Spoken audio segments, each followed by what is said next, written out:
What's up mga kababayan, News That Matters here. Dito sa video natin ngayon ay ating panoorin itong mga matatalinong newscaster no, ng Iglesia ni Cristo. Butatang-butata talaga no, itong mga pulpul na kongreso at ang bangag na presidente sa kanilang winiwika na ang sabi kapag nangyaring mapatalsik itong si VP Sara, tila'y kinakain na lamang ang kanilang mga salita sa kamara no, na wala silang prinsipyo, dignidad dahil naiiba ang timbre ng kanilang mga aksyon sa kanilang mga pananalita. Grabing pagkasapul yan. Kung kaya naman ang katanungan ngayon, ano kayang magiging aksyon no, nitong mga pulpul na kongreso at ng mag-asawang bangag? Nareresbakan ba itong mga INC o gagamitan na ng dahas sapagkat hindi na nakokontrol nitong bangag na administrasyon ang sambayan ng Pilipino? Pero bagong lahat mga kababayan, huwag niyo po sana kalimutan mag-like at subscribe para updated ka sa mga uploads ko araw-araw. At yun na nga no, mga kababayan, kapanabik-nabik itong mga winwika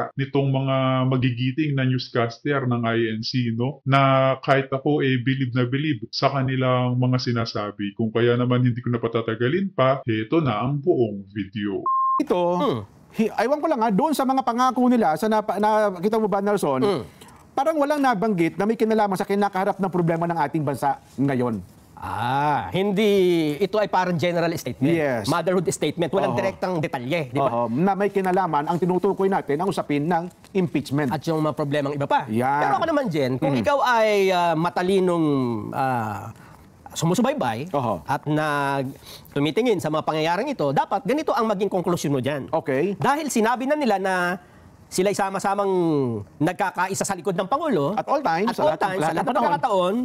Ibig sabihin, di ba, kailangan mo bang sabihin na sinusuportahan din nila ang lahat ng posisyon ng Pangulo o namimili lang sila ng... hindi pwedeng mamili ka kung ano yung stand ng Pangulo. Yun din. Dapat. Ayun yung sinasabi ko. Kaya nga sinasabi natin kahapon ang utos ng hari ay hari. Di ba? Ang utos ng hari hindi nababali. Bagamat yung sinabi nyo nakaraan, opinion niya, request niya, hindi mo pwedeng baliin yun sapagkat hari, Pangulo nagsabi. At ang sabi nila dito, para sa kapakanan ng bayan, di ba? Yun na nga. Tanong. Hindi mo naman pwede ikatwiran. Hindi, patapos yung termino niya sa next year. Si Joe Biden. Wala kinalaman yun. Wala kinalaman yun. Kung ganun sana, pwede mong sabihin yung sinabi ng speaker ng Amerika. Pero dito, malinaw na sila ay sumusuporta at gusto lang itaguyod ang mga programa ng Pangulo. Yan. Ito malaking tanong. Okay. Ano ba ang nakikita ng Pangulo na mas makagaganda sa Pilipinas sa ngayon? Sapagkat, hindi ang sabi niya, malinaw na malinaw. Huwag nang ikaw. Ulitin natin. Huwag na ikaw, mismo ang Pangulo. Ulitin natin. Mahal na Pangulo. Sabi nung House of Representatives, nakapirma pangalan nila dyan. Opo, isa-isa ko na kanina. Deklarasyon yan, nagkakaisa sa inyong likuran eh. Ano ba yung dapat yung pagkaisahan? Pakinggan nga natin. Mahal na Pangulo. Magkakaisa daw yung House Representatives. May manifesto. Ano ba yung gusto mong gawin nila? Mahal na Pangulo. Ay, magsalita. Bapiring daw. Bapiring. Well, it was actually private communication, but nalik na, yes. Because that's really my opinion. This is not important. This does not make any difference to even one single Filipino. Yan mga kababayan, recorded yung winiwika ni Bongit. Kaya kapag hindi tinupad ang salita niya, isa lang ibig sabihin nun. Weak leader ito at pinahihintulot niya na masunod ang kagustuhan nitong si Tambalos. No? Sino ba ang presidente talaga? Ikaw, Bongit, o itong si Tambalos? Diyan malalaman ngayon. Life. So why waste time on this? What will happen to if somebody files an impeachment? It will tie down the House, it will tie down the Senate, it will just take up all the time, and for what? For nothing. For nothing. None of this will help improve a single Filipino life. As far as I'm concerned, it's a storm in a teacup. Ayusin mo, Bongit. Maraming matang nakaabang sa'yo. Na alam namin ang galawan mo. Huwag ka magpaka-play safe dyan sapagkat kayo talaga ang may kagustuhan na masulong ang impeachment di umano kay VP Sara. Huwag kayo maghugas kamay. Na ngayon anong next move nyo? Ngayong ang INC na nagsalita. Yan, malinaw. O ngayon, para tayo ay magkaisa, magkasundo. It goes without saying, Jen, na hindi nila itutuloy o isusulong ang anumang impeachment na nakahain dyan sa Kamara. Yun ba It goes without saying kasi... Ganyan ang pagkakabasa mo. Ako kasi ganito, Jen. Based doon sa manifesto na ginawa niya. Kasi kapag itinuloy nila yon, parang una, kinakain nyo yung sinabi nyo na kaisa kayo ng Pangulo. Sa lahat ng oras. Sa lahat ng oras, sa lahat ng pagkakataon. Baka sabihin nila, hindi naman utos yun. Opinion lang ng Pangulo yun eh. Sabi nyo, kahit sa lahat ng pagkakataon, sumusuporta kami sa Pangulo, yung direction din namin. Nasa likod kayo eh. Para sa pagkakaisa, pagkakasundo, pagulad ng bayan. Baka naman una, hindi, alam nyo niyo ba kung ibig sabihin ng salitang pagkakaisa? Oho. Ibig bang sabihin ng pagkakaisa ay, okay, ito gusto ng Pangulo. Ito gusto ng Pangulo. Yan, ayaw namin yan. Ito lang gusto namin. Aha. Na kung anong gusto niya, ito. Pero yan, ayaw. Saan ka nakakita ng baka hindi nyo alam ang ibig sabihin ng mga sinasabi nyo sa manifesto. Di ba? Baka naman, napilitan lang kayong ibigayan sa presidente. Ako hindi ako naniniwala na ito ay hindi nila igagalang. Totoo. Ako naniniwala habang ginagawa nila ang manifesto niyan, ay nasa likod ng isip nila. Kaya nila sa Malacanang ginawa Totoo yan. yun. Oho. At hindi lang siguro nila dinirekta dahil sa, siyempre, tayo naman ay matatalino. Alam na natin ang ibig sabihin yan. Yan, Diba? oho. Kasi sabihin nila, nagmanifesto na nga kami ng suporta sa Pangulo. Ano pa bang gusto ninyo? Yan na nga yun. Oho. Di ba? Oho. At ako naniniwala, igagalang nila yan. Totoo. Well, ako, again, binabalik ako, nabanggit ko na isang araw, Nelson, ha? Kung aalaga tayo at papansinin mo, yung mga taong nasa likod ng impeachment dyan sa Kamara, ito yung mga taong sa simula, kakampi mo. Pero kapag hindi ka nagumusto sa kanila, ito na yung hindi na nagkakaisa ito. Sa bagay, Lumilihis talaga ito ng landas, Nelson. Kasi may sariling direksyon ito eh. Sa banda, sa simula siguro, baka meron kayong common enemy, pero kapag ka nakikita ng mga ito na para bagang hindi na kayo sumusunod sa direksyon nila, hihiwalay sa inyo ito.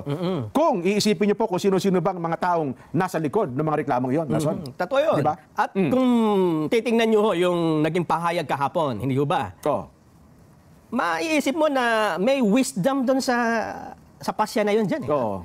Biruin mo, nagkakawatak-watak tayo, merong magkabilang panig na mainit ang labanan, pero nakakita tayo ng paraan na isang bagay na parehong pwedeng sang-ayunan ng nagtatalong magkabilang panig, di ba? Totoo. Ano yun? Ang sabi ng Pangulo, hindi ako naniniwalang mahalaga pa. Ang Iglesia ni Cristo talaga para sa kapayapaan, no? Ayaw talaga nila ng gulo. Na kung maaari talaga magkasundo na lamang itong dalawang lider, no? Para sa Pilipino, para sa bayan. Pa impeachment, huwag na natin ituloy, masasayang lang ang oras niyan. Walang importansya yan. Oo. So, maganda, magaling. Oo. Suportahan natin ang Pangulo sa sinabi niyang yun.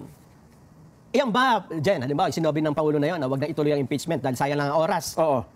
Iyan ba ikagagalit naman ng kampo ng kabila, yung si kampo ng Vice President? Ay, tsak, hindi po nila ikagagalit yun. Di ba? Dapat nga ikatuwa nila. Ikatuwa nila, oo. Therefore, kapag sinuportahan mo ang Pangulo, yung ba Pangulo, dapat na magalit? Ba hindi, sinuportahan ko na nga. Yun ang sinasabi natin. Sinuportahan ko nga yung gusto ng Pangulo. O ngayon, yung mga nanonood na vlogger at kung sino-sino. Halimbawa, kayo ay taga-suporta ng Pangulo. Sinusuportahan namin ang sinabi ng Presidente. Oo. Magagalit ba kayo sa amin? Oho. Hindi, di ba? Yan. Suportado namin yung Pangulo di ba? Suportado namin ang gusto niya mangyari. Ay, yung mga taga-suporta naman ni BP Inday. Magagalit ba kayo sa amin? Suportado rin namin na huwag siyang i-impeach dahil yun nasabi ng Pangulo. So dapat, matutuwa kayo sa amin pareho, di ba? Yes. Bakit? Parang Parang hindi nyo naintindihan, di ba? Hindi kasi ang daming mga, sabi ko nga sa'yo, ang daming naglitawan ng mga analyst Ayun kahapon. nga, oo. Pero sa pagiging analyst nila kasi, ang gusto nila, yung opinion, binasa natin kahapon na malinaw, ay gugusto sa kanilang gusto. Isunod dun sa kanilang Mindset nila. di ba? Yes. Pero kung titingnan mo, napakatalino nga nun dyan Biruin mo sa kabila ng nagbabangayan na dalawang magkabilang panig, nakakita tayo ng middle ground kung saan pwede magkasundo yung dalawa. Yun. Di ba? O sasabihin mo sa Presidente, mahal na Pangulo, tama ba na suportahan ka namin? Alam naman sabihin niya mali. Tama. Sabi niya, mali, hindi ako suportahan. Wala naman ganun Presidente. Baka matuwa pa. Salamat, sinusuportahan niyo ako. O, BP, suportado namin yung Pangulo na wag na ituloy impeach. Natutuwa ka ba o malungkot? Pareho silang masaya ngayon, di ba? Kayong mga supporter na magkabila, pareho ba kayo masaya? Yung iba kasi, again, ito, kahapon binanggit ko na ito.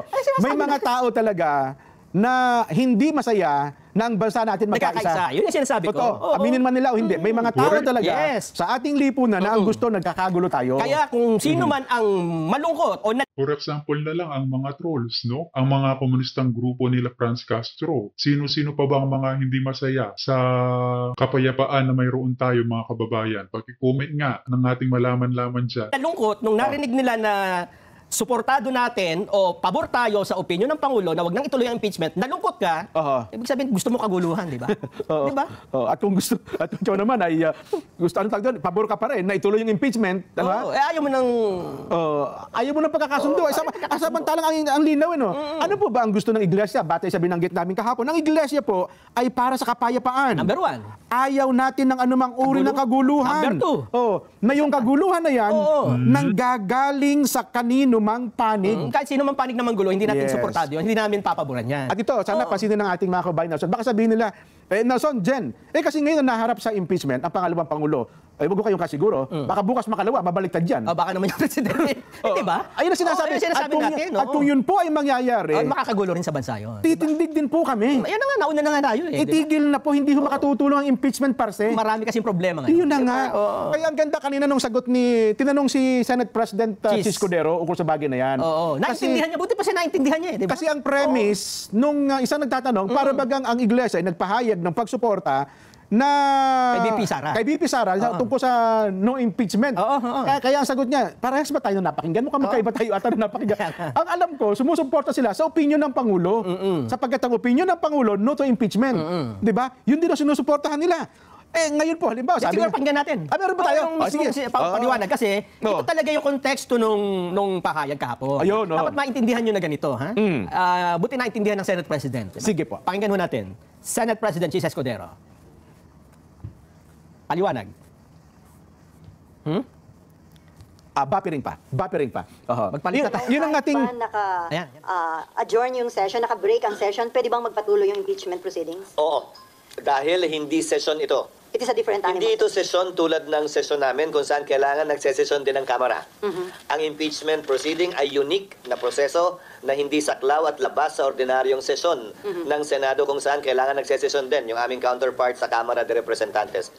So pag ito'y inendorso ng wala sa 1/3, susundan na nito ang proseso sa Kamara. Pag ito'y final ng may 1/3, diretso sa amin. Since ito'y final ng hindi umabot sa 1/3, it governs. Ayan, hindi, sige, alam mo dyan, paglagpas. Yung ibang punto to, kasi tinatanong siya dyan, tungkol doon sa, pwede pa rin gawin bang impeachment. Ang hinalimbawa dyan kay Justice Davide. Hindi, lagpasan natin yan, yung punto na yan. Yung punto natin, yung inilabas na, Pinadalimean yun eh. Nakatanimean. Yung ating reporter sa Senado. Nung tinatanong siya, kasi parang mali nga yung premise nung reporter na nagtatanong. Again, gusto ko lamang po ipaliwanag doon sa ating mga kababayan. Doon sa mga nag-a-analyze, simple lang po kung babasahin nyo, ito siguro, pwede bang basahin ko ulit? Sige, para malinaw. I-play nyo po, alang-alang sa kabatiran ng ating mga kababayan, ito po wala ka nang dapat i-analyze eh. Nelson? Wala na. Wala ka nang i-analyze ang linaw. Malinaw nga eh. Malinaw na malinaw po sa crystal clear na tubig. At pagka pinaglimi-limi mo, sasabihin mo napakatalino nung nag-isip ng pagpapasya na yan. Diba? Kasi dapat ang magkabilang panig, pag napakinggan mo yan, pareho ka matutuwa eh. Dapat walang malulungkot dyan eh. Ewan ko na kung bakit yung iba, biglang nalungkot. Di ba? Baka hindi nyo naintindihan. Sige nga, ulitin mo, Jen. Ang mga kapatid po sa iglesia ay naghahanda na magsagawa ng rally upang ipahayag sa lahat ng mga kinaukulan na ang Iglesia ni Cristo ay pabor sa opinyon ng Pangulong Bongbong Marcos na hindi sumasang-ayon sa isinusulong ng ilang sektor na impeachment dahil maraming problema ang ating bansa na dapat unahin ng pamahalaan. Ang Iglesia ay para sa kapayapaan at ayaw natin sa anumang uri ng kaguluhan na manggagaling sa kanino mang panig. Alin po doon ang mahirap unawain? Nelson, Alin po doon? Ang iglesia ba nakikialam? Sabi nila, pakikialam sa... Alin po nitong pakikialam sa... Tayo po'y mamamayang Pilipino. Bilang mamamayang Pilipino po, hindi ba tayo dapat makialam kung wala na tayong makain? Nagugutom na tayo? At saka nakita natin yung pwedeng pagkaisahan nilang Yun nga ang daming problemang nararanasan. Ngunit mas inuuna nila itong impeachment kay VP Sara. Ano nga naman mapapala ng sambayan ng Pilipino? Pati ang Senado, mga kababayan, walang stand, wala din silang package sa ganitong iskema o drama ng bangag admin. Bilang nag-aaway, di ba? Ito na yun. Ako dapat, oo nga, parehong pabor sa atin yung binanggit ng Pangulo na yun na wag na ituloy ang impeachment dahil marami pang problema. So, dapat matuwa yung magkabila. Di ba? Kasi nga, ang problema, Nelson, nag-a-analyze sila. Hindi, ito ang gusto kong sundin nung naging, mali. Ang linaw na po ng pahayag kung pinlay nyo po ng maayos, ang iba kasi pagka-play, putol-putol, tapos nagbibigay siya ng sariling opinion. Ayun ang problema sa iba. Kaya nalilihis tuloy Kung ito po, pinlay nyo, tinapos nyo, pagkatapos sinabi, mga kababayan, ano po masasabi nyo? Tapos ang usapan, ang linaw. kami po ba ay nag-uudyok ng anumang hindi pagkakaunawaan? Hindi po, di ba?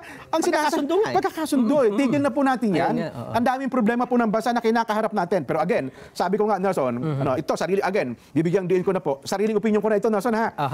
Doon sa mga naghain kasi ng impeachment complaint, aminin man nila o hindi, magalit ba kayo sa akin o hindi, meron kasi iba talaga dyan. Iba talaga ang direksyon. Iba talaga ang direksyon ninyo. Hindi po talaga ninyo kayang tignan ang bansa natin ay nagkakasundo at nagkakaisa. Bagamat yan ang salitang laging narinig sa inyo, di ba? Sabi kami representante ng bayan, ang gusto namin pagkakasundo, pagkakaganto, ganyan. Pero sa kaibuturan ng puso ninyo, hindi yun talaga ang gusto ninyo. Ang gusto niyo magkagulot, magkawatak-watak tayo, masira ang ating gobyerno, Nelson. Di ba? Magandang araw mga kaibigan. Gusto kong magbigay ng reaksyon dito sa post ng Armed Forces of the Philippines, AFP Forum. It's a group by the Armed Forces of the Philippines. Una kong nabasa itong post na ito sa page ni Sas Sasut. Sabi ni Sas, "Oh my God." Pagbasa ko sa post, Armed Forces of the Philippines, ang nakalagay, "We are not happy." Wala, mga sundalo ito Bakit mag-post na we are not happy? So, baka fake news ito ako. Sinearch ko ngayon yung Armed Forces of the Philippines AFP Forum at nakita ko nga. Nandiyan World Class National Pride Group by the Armed Forces of the Philippines AFP Forum. So, mga 10,000 ang 10,000 members. So, it's a public group. Magsama nga ako. Ay, naka-join na pala ako. Okay. So, tinignan ko, sinearch ko yung post na we are not happy. Ito nga, nakalagay pa dyan yung courtesy call ng 17 AFP General sa opisina ni Speaker Martin Romualdez. Pinos ni Leslie Tan. Tapos, pababa. Ito na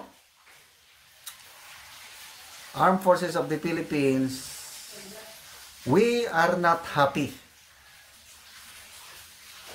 So, nagtaka, anong dahilan? Bakit ang mga sundalo mag-post ng ganito? Delikado ito. I don't know kung sinong nag-post nito. We are not happy. So, ano sa tingin nyo? Ang mga sundalo ngayon, I believe these are ordinary soldiers. Hindi yung mga general ito Ordinary soldiers ang alam kong kasama dito. 10,000 ang members We are not happy. Anong dahilan? Bakit hindi sila maligaya?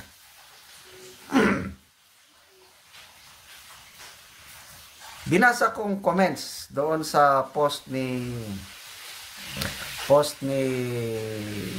Sasasot na sa analysis ko lang ito, ang rason bakit hindi maligaya ang mga sundalo yung allowance nila, food allowance na ang naipangako is 350 pesos. Nandito nga yan yung courtesy call ng 17 generals kay Speaker Martin Romualdez. Ang nakasulat dyan sa baba yung white letter, basahin ko. House Speaker Romualdez promises 350 hike on soldiers' daily allowance. So ang pangako, increase yung food or subsistence, pangkain daily ng sundalo, 350. But kahapon, may post si retired General Orlando Dillon. Sabi niya, ang pangako, 350. Ang actual, 250 lang pala. Ginawa niyong parang aso ang mga sundalo. Hayop talaga. Sabi ni General Dillon. Tapos, binasa ko ang mga comments, may nag-confirm doon. Sabi niya, legitimate ito. Sabi, asawa ako ng sundalo.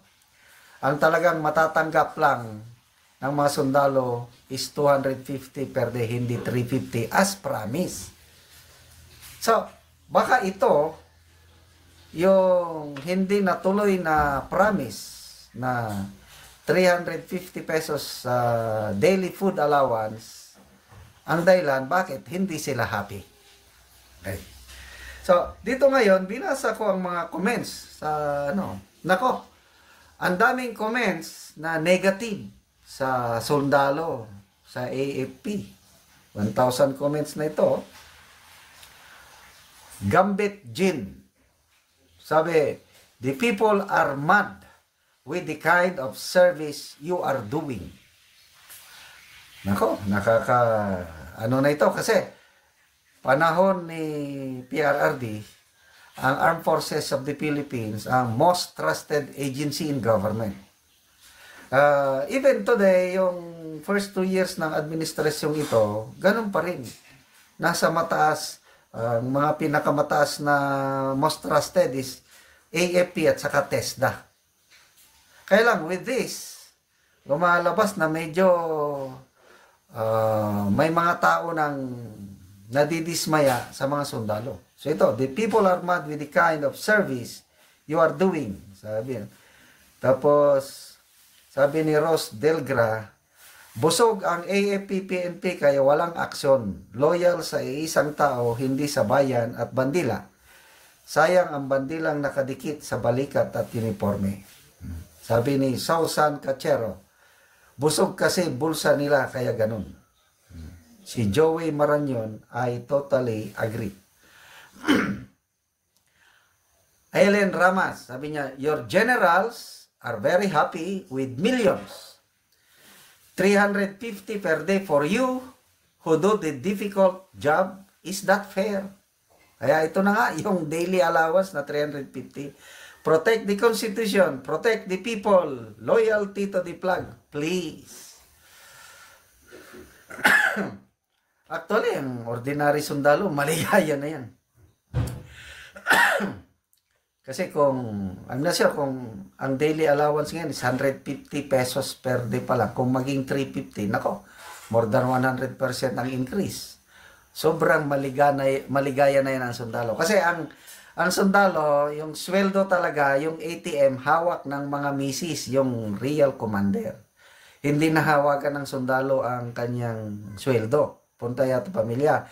Ang maiwan lang sa sundalo, itong daily subsistence or food allowance. So yung 150 per day, hindi yan inuubos para sa pagkain ng sundalo. Mayroong mess savings na tinatawag, siguro mga 50 per day. So 100 lang ang gastusin ng mess sergeant para pagkain ng sundalo.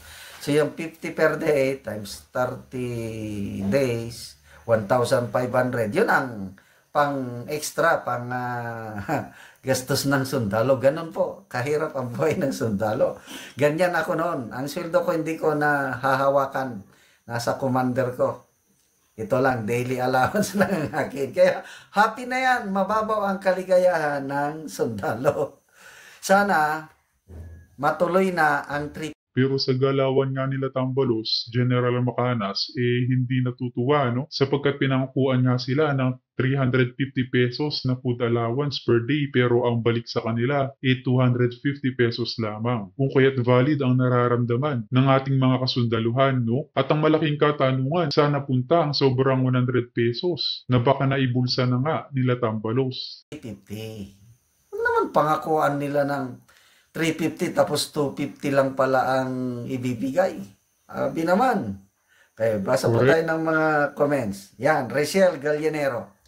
We are not happy too because you are not doing your job by protecting the Filipinos. Ito na nga. Nagsisimula ng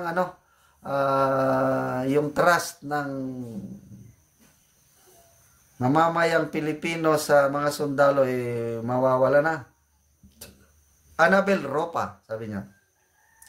Rachel Gallinero, we are totally sad. AFP, walang bayag. Isa Ken. Si Tambalulo, sa mga Bisaya dyan, alam nyo ang meaning niyang word na yan. Tambalulo, ang utak ng presidente. Ang utak, presidente, ornament lang si BBM. Ellen Ganyata, exactly. Aster Sabillano, they are protecting only the political leaders, not the people. Eddie Bolaño, protecting against whom? Roel Bagon, not happy? Then what? Lip service lang, walk the talk. So, show some balls. Erwin Kuyuka Punay, we are not happy with Browner also. With sister as an appointee at Court of Appeals, by this admin, it withholds his responsibility to act accordingly. Anyway, ayan. Halos lahat ng comments, negative. Although ang alam ko, dahil public group ito, mga members siguro, mga sundalo, mga ordinary soldiers, hindi ito yung AFP page talaga. Klaruin natin. Kuwan lang ito, chat group ng mga kasundaluhan and their family siguro. Kaya naglabas lang ng hinaing ang mga sundalo na hindi sila happy. For what? Yung daily allowance nila na sana ibigay na rin ng 250.